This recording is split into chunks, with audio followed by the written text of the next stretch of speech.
Hello, everybody. This is Melissa Kahn. I am the head heifer over at Run Heifer Run, and I am the very proud co-host of the Run for Your Life podcast. I would like to thank you for listening and welcome my most amazing, beautiful co-host, Shannon Baby Blue Eyes La Louvière Pierogi Perangeli, changing her last name. Shannon, welcome to our podcast. Thank you for being here.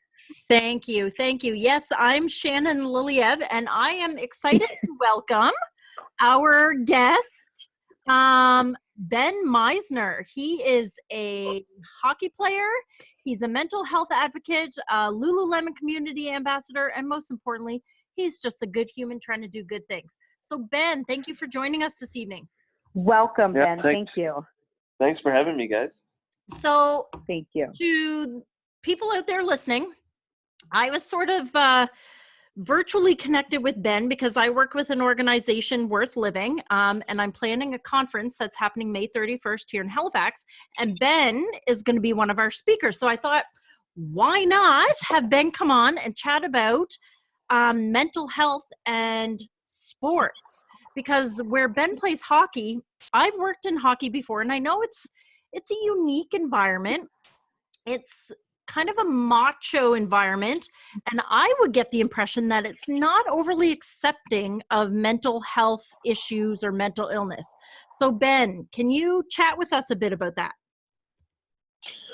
Well, I'd like to first say again, thanks for having me, guys, and then I'll answer your question by saying I think it is lacking a little bit in terms of acceptance about mental health. I mean, right now, there's a lot of injuries in sports. Everybody knows that. It kind of comes with the territory. And if you hurt your knee, your shoulder, your hip, your foot, there's a protocol in place. You go to an orthopedic surgeon, you get an MRI, you do that type of stuff, and then they tell you need surgery or not, and then you do your rehab, and they set you up with a physical therapist and your trainer, and, you know, we'll have you back playing in a week, 2 weeks, a month, 6 months, what have you. But right now, there's no protocol in place when your brain breaks.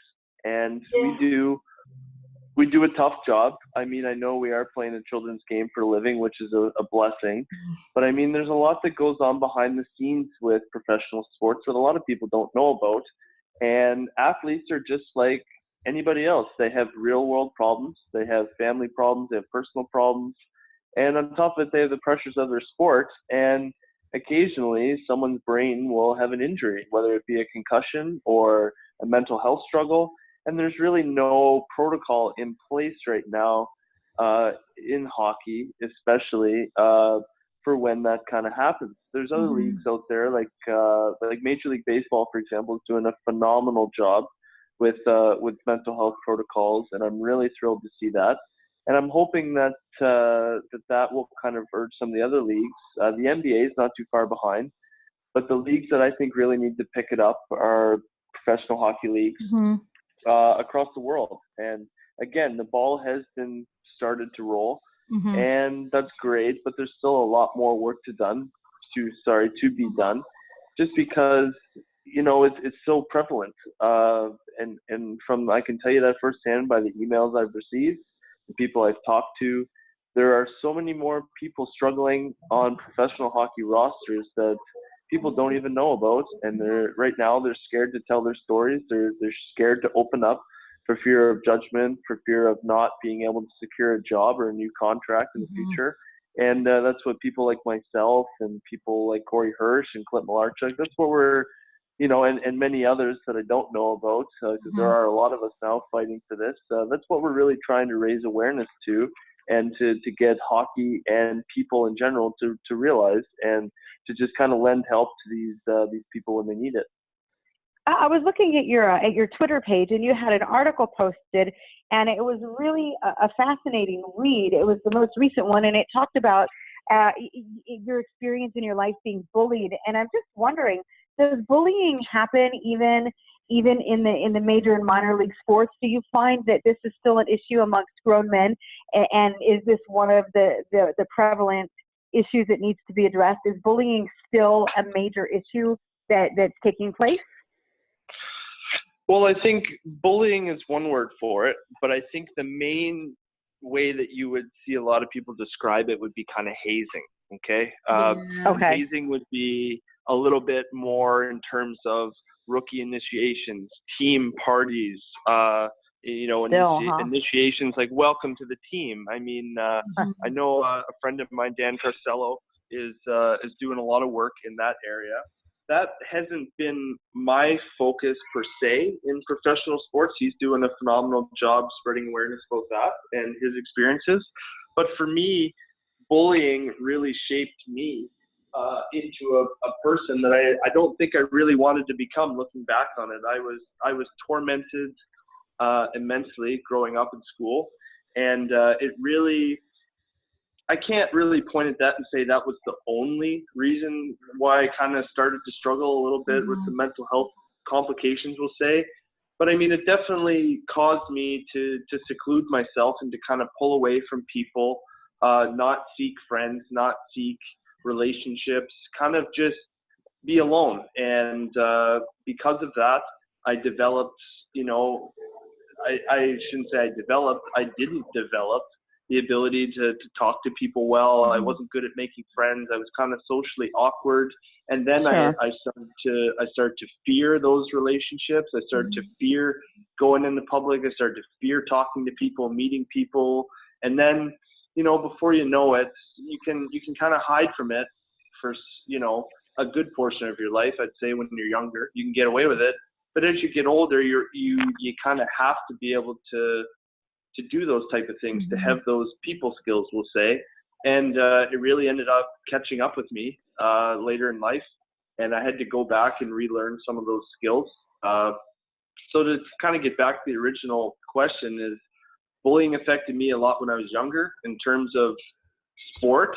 I mean, I'm sure you're going to see some bullying in the locker room in terms of like younger level hockey players. But as you grow up and kind of progress through the levels, it turns into that more hazing category.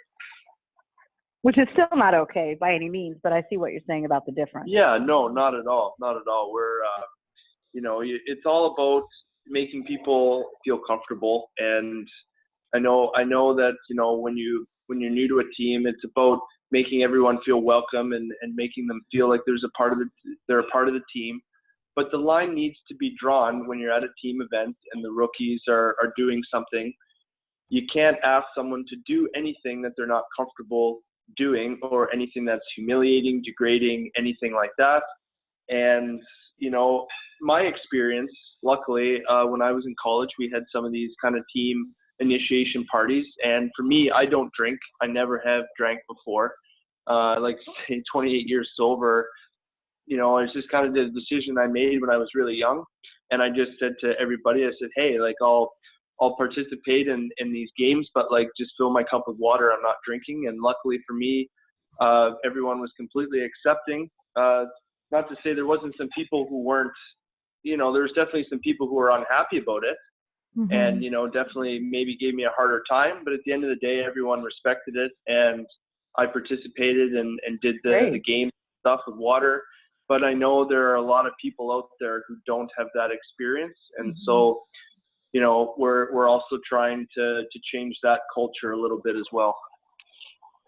That's great. Yeah. Well, what do you attribute your strengths to then in being able to say, I'm not going to drink, I'm not going to do it? Just what do you attribute that to? I wanted to be successful more than I wanted to be cool. And I'm not saying that drinking is, like this or that. I'm not coming down on drinking. Sometimes I wish that I drank, because drinking is especially in Europe where I live, drinking is a very social event. It's very common. You have a glass of wine with your meal.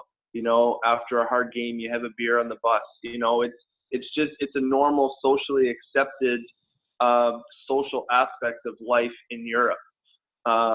So, I'm not against drinking. Everyone in my family drinks. I'm the only one out of everyone. And I just saw it as I saw some underage drinking when I was a kid, and I saw some ill effects, and I saw things that I didn't really want to see. And I just kind of said the decision, like, no, this type of thing doesn't seem to lead where I want to go. And I want to play in the NHL. I want to be a professional.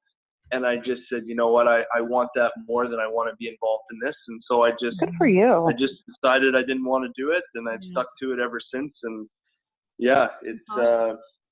That's a great role model. It's one of my things, I guess. Mm-hmm. So I mean, I think a lot about like leadership, and like I'm also a teacher, so I wonder, like, do you think change has to come from the top down, from the bottom up, from both sides? Like, what is going to create the change? You as like players, athletes pushing for change, or coaches and team administration pushing for change? Like, I guess where does change it come from? Yeah. It needs to start from the top, the bottom, the left, and the right. In my opinion, I feel it needs to come from the very top. And from the talks I've had with Hockey Canada, they're definitely committed to making a change. I've spoke to Tom Rennie there, and they're very aware of this issue, mental health in hockey especially. They're looking to make a change. And then the thing that I believe that is going to make this harder to ignore is the more people that come out and talk about this, the more people are going to be forced to listen. And I don't want to take any credit away from anyone and their bravery to share their stories. But after I shared mine, within the next 2 months, I saw 3-4 other hockey players playing at major levels professionally and close to professionally come out and share their stories. Again, I'm not trying to say that I made the difference. Yeah. But the more people who do it, the more people are going to be comfortable. And I really feel the more people we make comfortable by sharing our stories individually, that will turn into a community. And then the issue is going to be harder to ignore. If you start seeing 3, 4, 5 guys per team struggle with this, like, I just don't see how teams you can't ignore it. Yeah. And you have to address it, because it definitely can affect you, as you're playing. And Shannon and I talk about this a lot in terms of it's okay not to be okay. And there's this stigma, especially in Europe, in the United Kingdom specifically, but I think throughout Europe as well, where especially men are chastised for coming forward and saying, I have an issue, I need to talk about it. Men are just absolutely, it's not acceptable for a man to call up a doctor and say, I think I need an antidepressant, an SSRI, and I need some medicine. They kind of laughed at and shunned, and they say, no, be a man, don't act like a girl, or stop being, a sissy, or all those things where we really, I think, like you're saying, a movement is beginning where it's okay not to be okay, and to need help. It's all right. I'm surprised you say that, just because living in Europe and sharing my story, I mean, the amount of support and love that I got within Germany was overwhelming. I couldn't believe how supportive. Awesome. That's awesome. Yeah. Well, people, I think, people are hungry for it. People are hungry for truth, authenticity. Shannon and I were talking about that this morning, right, Shannon? Yeah. About successful leaders who actually are genuine about their struggle. So you're a very successful hockey player. The world knows who you are, and you're not afraid to stand up and say, it's one of those like Me Too kind of situations where you're not afraid to stand up and say, no, I struggle. I have, anxiety. Whether it's generalized anxiety, OCD, depression. I was this, I was that. I mean, your article is incredible about all the things that you've lived through, and you're okay to stand up and say. I think that people find it absolutely refreshing that a manly man would stand up and say, yeah, this happens to us too, and we deserve to be heard and treated with the same loving kindness and respect, and you deserve the help that everybody else deserves as well. I think that the community should be receiving you well for that. I mean, do you agree, Shannon? Oh, absolutely. Yeah. Now, when I went through university, I graduated from kinesiology in the coaching stream. So I spent a lot of time working with like a junior A hockey team in Ottawa. And I got very interested in concussions and head injury prevention.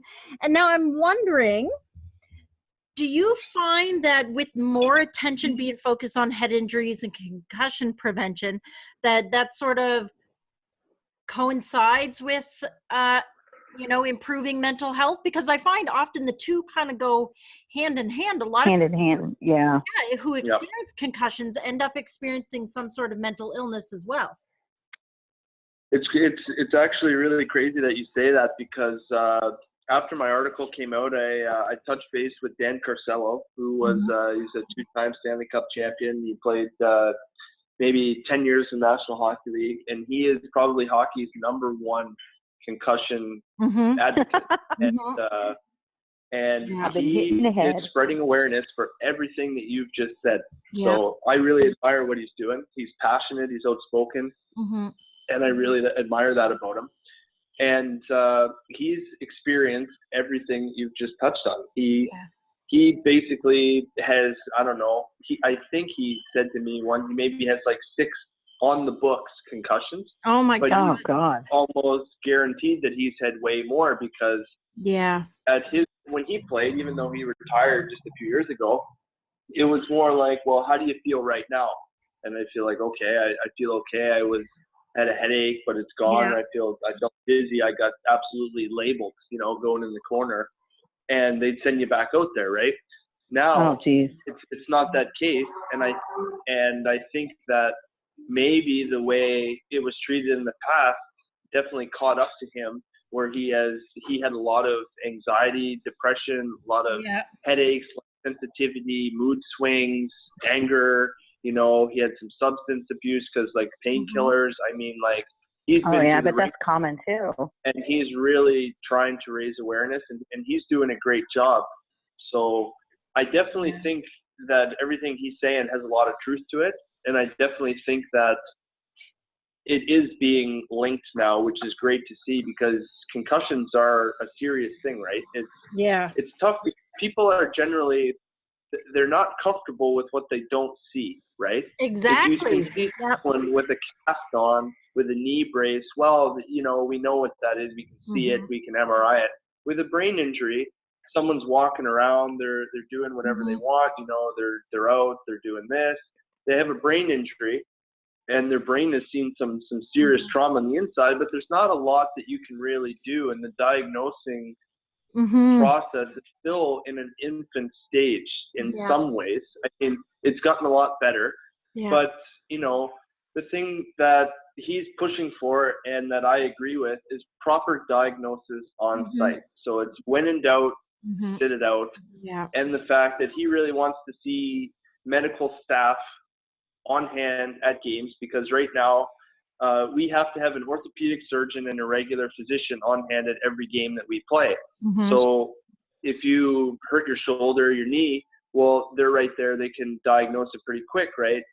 But there's also a view that those doctors, as respected and good at what they do as they are, shouldn't really be diagnosing a brain injury and making a determination whether or not you're okay to resume play.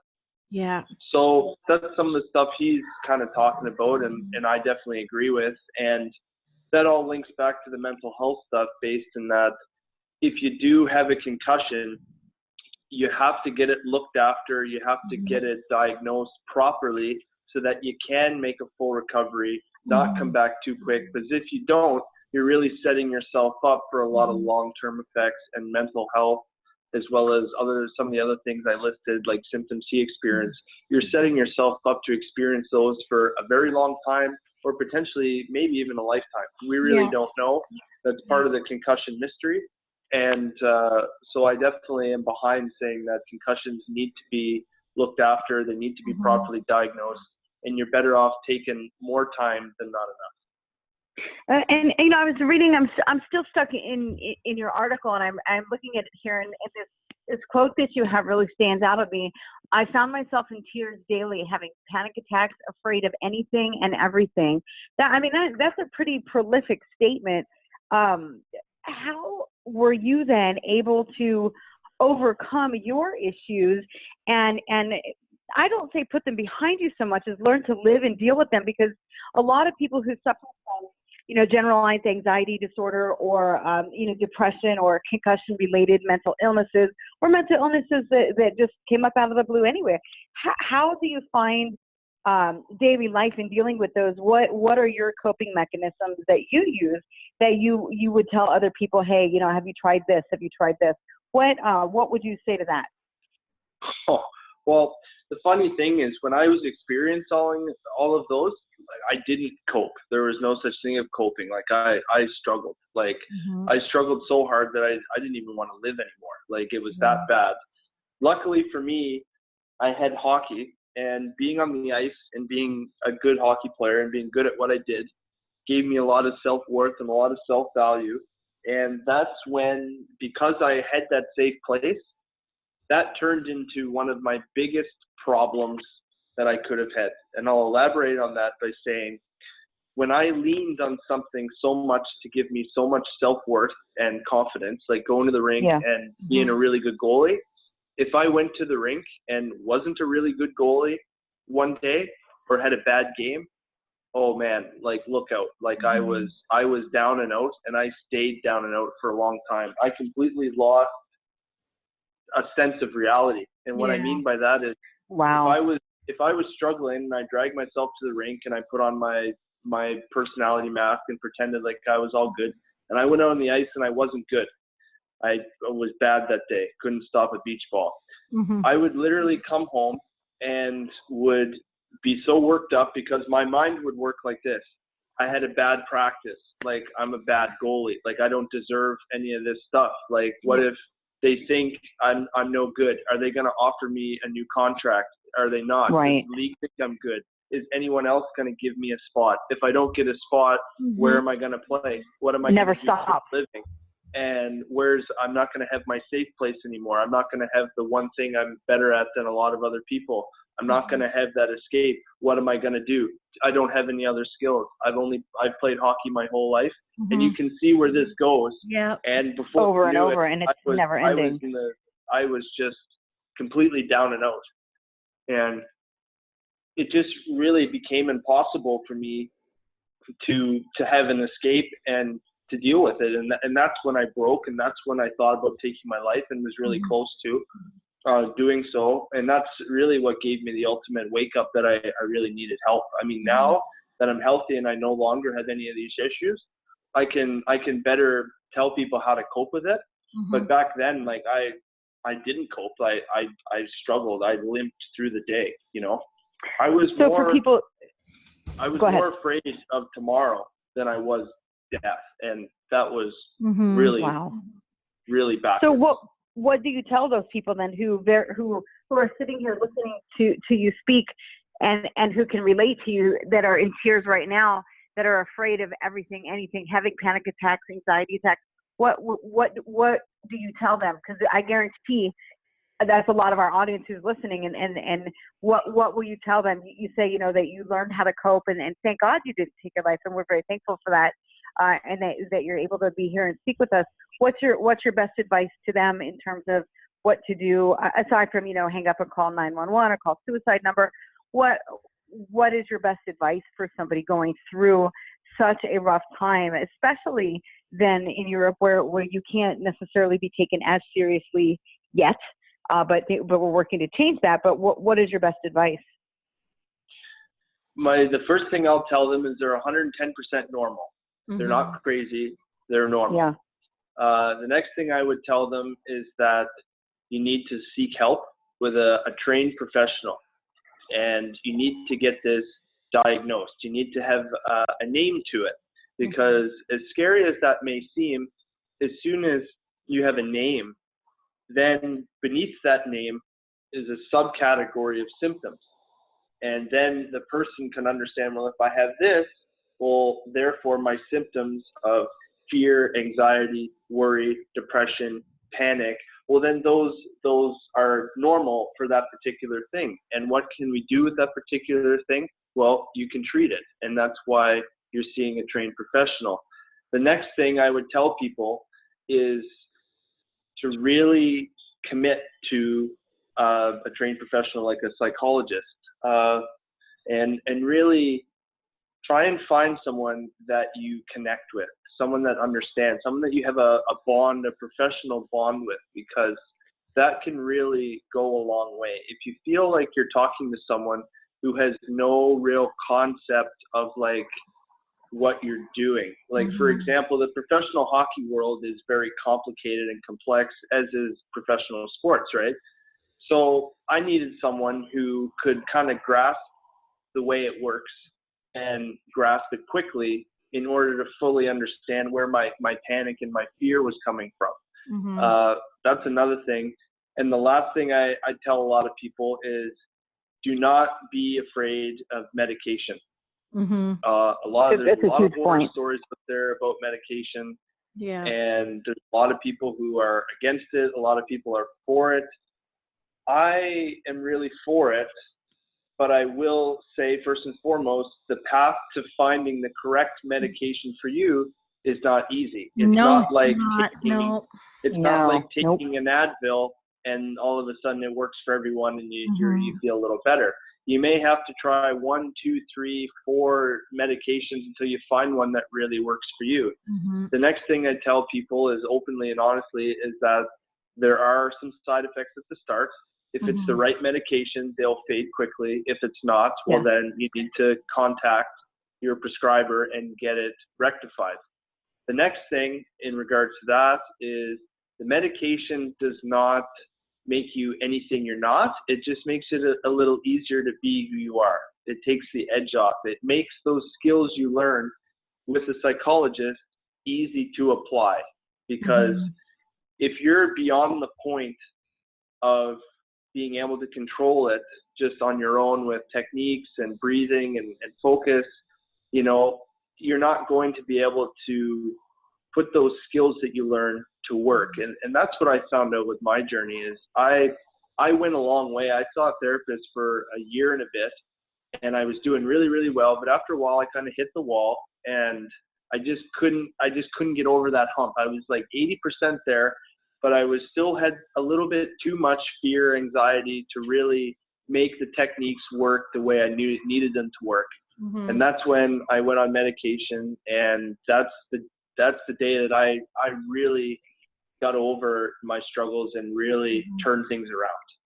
And people are so against, there's certain people that are so against medication, and Shannon knows it's not very pro-pharma. And I had postpartum depression. I have 4 kids, and my first drug was Paxil, and that did not work well for me. And this was 20 years ago, back in the day, where they said instead of weaning off of it, just stop cold turkey, and that didn't end well. And there's so many people that are against medication that say, okay, well, you know, you can meditate or you can do this. But I think your point is so important, where you say, you know what, medication, it's not a crutch. What it does is, you know, the arrows and the anxiety and the pain, it still comes at you, but it just allows it to not stick into your heart so deeply, so that it falls off a little bit and you can deal with it. And like you said, you can use the tools that your psychologist or your clinician has given you to use, and it makes it easier so that you want to get better, instead of just, like, you know, sitting in the corner crying and eating donuts every day. Not that we know anybody like that, but you know, I think that's a big key, is that we have to change the way we see medication. I mean, Shannon, you would agree with that, I assume, right? I mean, yes. Yeah. I mean, I had been on medication for like 15 years, and I felt sort of pressured to come off it. Like, oh, it's, you know, it's not good for your brain. And I tried for 6 months, but I believe I'm one of those people that I just need it. And I worked with my doctor, but there are, you know, if you have a cold, you take something for it. If you need to do. And I find that, like, that's part of, I'm not currently experiencing depression, but I am dealing with kind of anxiety ongoing. And so medication is part of I call it like my continuing healthcare plan, just like exercises and deep breathing and trying to drink water and reduce caffeine. It goes together. Yeah. Yeah. So Ben, I just wonder, like, now that, you know, you say you've overcome your struggles, but what is the plan you have in place to keep it that way? Oh, well, a lot of it was, and actually, you know what? I want to say this just before I answer your question. Yeah. The pressure to come off of it. is Yeah. something that I hear a lot about. Yeah. And I just can't believe it. I'm sick of it. Like, are you going to shame someone into not taking their like blood pressure medication? I know. Like, I know. It's like, you pansy. How dare you? Yeah. Yeah. So anyway, that's how I feel about that. Yeah. To answer your question, how I kind of currently deal with it, and I took a different approach because a lot of my troubles came from, I think, and what my psychologist thinks is a really lack of perception of like who I really was. I only saw Ben as the hockey player, and my life revolved around hockey. And like I said, it was your identity. If I was bad at hockey, well, then I was a bad person too. I was bad at everything. I had no other skills. You know, people only cared about me if I stopped the puck. No one cared, and and I didn't have any skills past hockey, and it was my be all end all. So when I first got healthy and whatnot, the summer after that season, I came home and I did a lot of things. Like I tried to say who is Ben outside of hockey? I really I wanted to find different skills. I wanted to find different hobbies so that I could redefine myself and have a more overall perception of who I was. So like I've always loved fashion and clothes and things like that. And so like I really dove into that. I started like researching things. I started looking that up, and I started kind of like collecting things within the realm of fashion. I rediscovered fishing. I used to love fishing as a kid, but as I got older, I felt like if I didn't spend every waking minute thinking and breathing and training and skating and practicing hockey, that I would never, like, all of those bad things, like I wouldn't play, I wouldn't have any money, I wouldn't have a good life, blah, blah, blah. So like I started fishing. I started using started biking. I started kayaking, I started just doing different things like with interior design, like with my house. And, I just started doing all kinds of like little things. I started trying to spend more time with friends. I started to do more things socially. So for me, that's the way I did it. And now, as much as I love hockey and kind of never want it to end, I don't fear life after hockey, or I don't fear myself being without playing the game in front of 10,000 people or something. Like, I don't fear that as much, or if at all, like I used to, because I now know what a life away from hockey can look like. Because before, and it's not who you are. I didn't. Yeah. I also learned it's not who I am. I've got a lot of other things I'm good at. I have a lot of other things I enjoy. And one thing that's really helped me is being like a mental health advocate, like talking to people and meeting people and doing these podcasts and public speaking and just doing all this stuff is given me a lot more sense of purpose and showed me a lot more different things. And it's also been a really good outlet too, like to kind of keep talking and sharing and helping people. And it's given me a real purpose.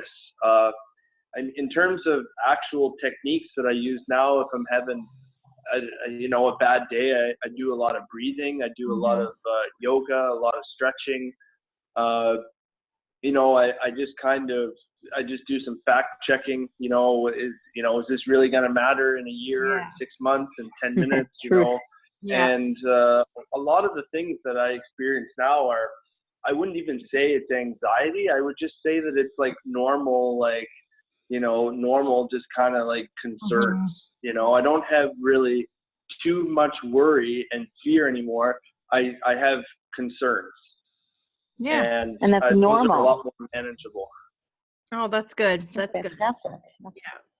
So, Melissa, you have a question for Ben? I do, Ben, and I want now I have the honor to ask you this, and I have some really high hopes for the answer because you live in Europe, and I'm hoping that you give us a good answer. Everybody has a different answer to this question, but due to the worldly nature of a man such as yourself, I hope that you even know what I'm talking about. And so I'm going to give you one word. It's just kind of, we'll call it word association. And I want you to stop for a minute and think about it and kind of chew on it for a minute and see what comes out. Just say whatever comes to your mind. Are you down with that? No, absolutely. Okay. The word is watercress. Watercress? Yes. Watercress.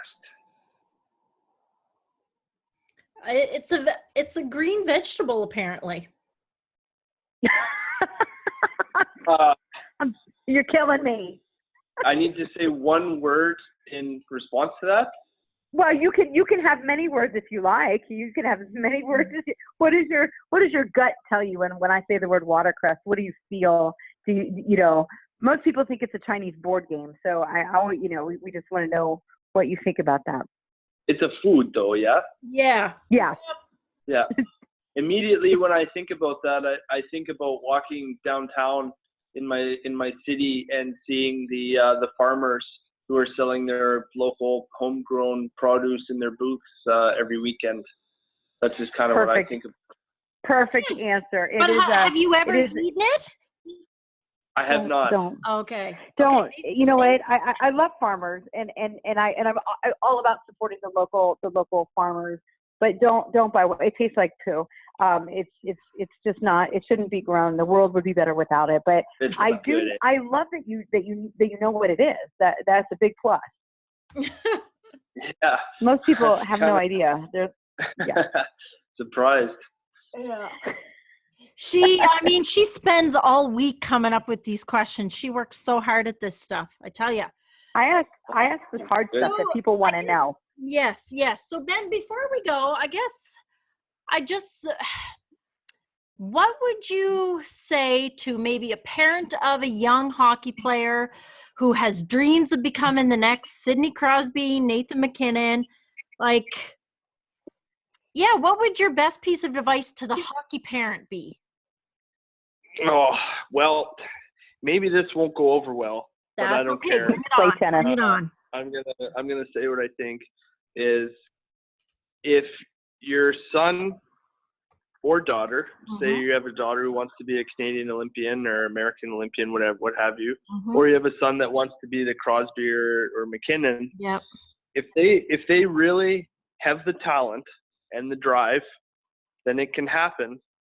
But what won't make it happen 110%, regardless of their talent, is pushing them too hard, too young, and making their life about hockey only at a young age. I think that's an absolute recipe for disaster. I think that kids need to do other things besides hockey.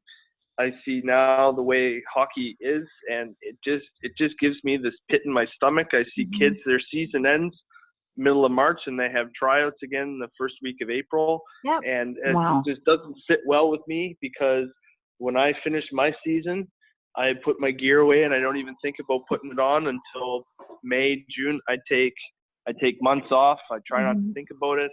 Obviously I have to do things regarding the game, but I think like the trouble that I got into was not being a well-rounded individual from a young age, because all I wanted to do was hockey. I think these kids need to go out. They need to play soccer. They need to play tennis. They need to play baseball. They need to experience other things to get a more well-rounded perception. And I also think that playing other sports will make you a better hockey player. I mean, you don't think playing soccer and running or playing tennis and hand-eye and foot speed, like, you don't think that'll make you better? Like at hockey, like, you are not wasting your time. First and foremost, you're making yourself a better athlete, a better person. You're experiencing different areas of life. And so that would be, I guess that would be my answer, is work hard, but do not push them too hard, too young, because if they do have the talent to be like Nathan or Sid, they'll burn out if you push them too hard, too young. And I also think it's a recipe for disaster if they never grow up having any other vision of themselves other than a hockey player. So some people will think I'm crazy, some won't. I don't care. I mean, that's what I think. That view is popular with me. I mean, I used to work at a hockey school, and I work in a school now, and some of my kids just finished their season and they're starting spring hockey. And I just worry, like, they're not getting a break. Like, they identify themselves so much with hockey, and I just worry about, like, what if they have an injury and they can't play anymore? Like, what is that? How are they going to find themselves afterwards? So yeah, no, I think your view is spot on. Yeah. And I love to hear that coming from a hockey player. So, yeah. Well, and I think it applies to life too. It's not just about hockey. Yeah. I think that no matter where you're at, you have to diversify your time, your talent, your interest, and for all parents, I mean, we see them on the football field out there, screaming at their kids, kick the ball harder, do this. It's like, oh my God, your kid is 7, calm down. Yeah. So I think a lot of times the parents are trying to relive their own dreams through their children and pushing them too hard. And like you said, it's just a recipe for failure. So I think this is really epic advice. It's been a pleasure to talk to you and learn from you. And I give you all the credit for sharing your story and having the courage to talk about it, because if more people take your lead, then more can be done, and so much more needs to be done. The Minds charity is doing a ton just to help get rid of that stigma as well over there in Europe, and so many other charities. And I just want to say, thank you for kind of being an advocate for mental health, and especially for men, because oftentimes they suffer silently, and it's really sad. So on behalf of everybody, I just want to say thank you for being a stand-up human and doing the right thing. I mean, I'm really proud of the work you're doing. It's been an honor to speak with you. Thank you. Yeah, no worries. Can I add just one more thing? Absolutely.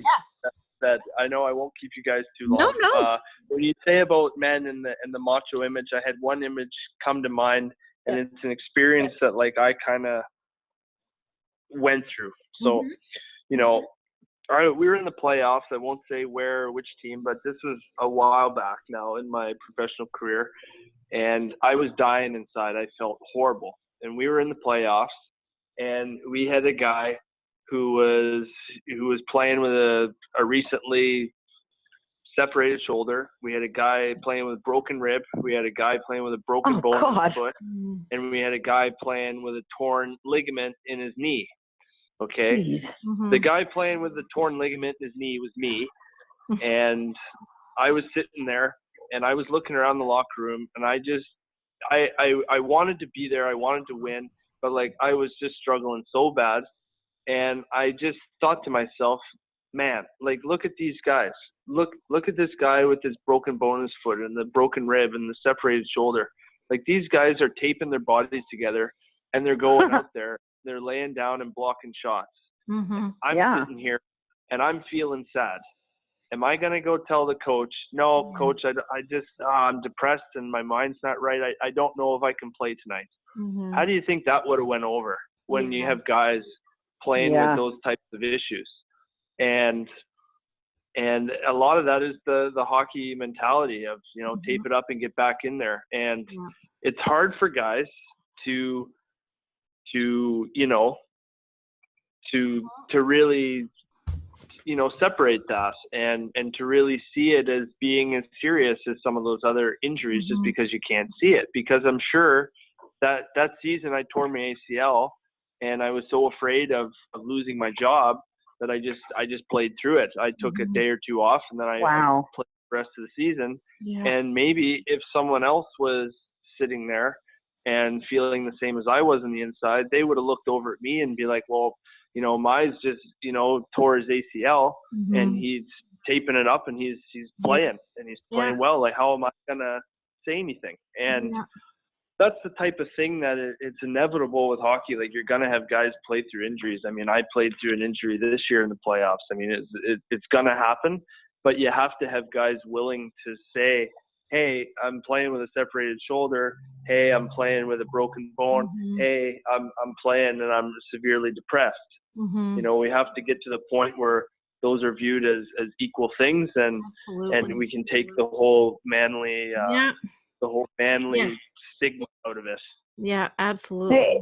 I mean, and what a day that will be. I mean, I know, personally, having gone through, my own hell, and my friends who's off, some of them suffer with, GAD and, all kinds of other things, and some of them on meds for it. I just think more people talk about it, and especially men, young men specifically so that we can grow up in a better culture where it just becomes acceptable that, more sitting around the lunchroom saying, oh, dude, what antidepressant are you on?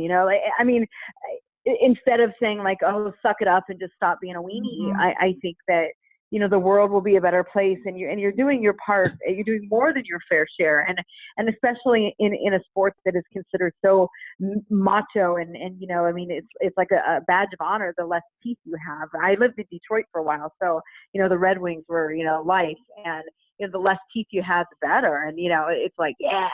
So I think what you're doing is remarkable and commendable. So I just want to say thank you again. It's amazing work you're taking on. My pleasure. Thank you so much, Ben. And I look forward to meeting you face to face on May the 31st at the Worth Living Conference in Halifax, where we get to continue the conversation on mental health. That's awesome. Yeah, I'm looking forward to it. I'm anxious to see what you guys have put together. Being excited to be a part of it. Yeah, no, thank you so much for joining us. And on behalf of Mel, I just want to remind everyone to keep running for their life. Keep running for it. Thank you so much, Ben. Thank you. Appreciate it. You're welcome.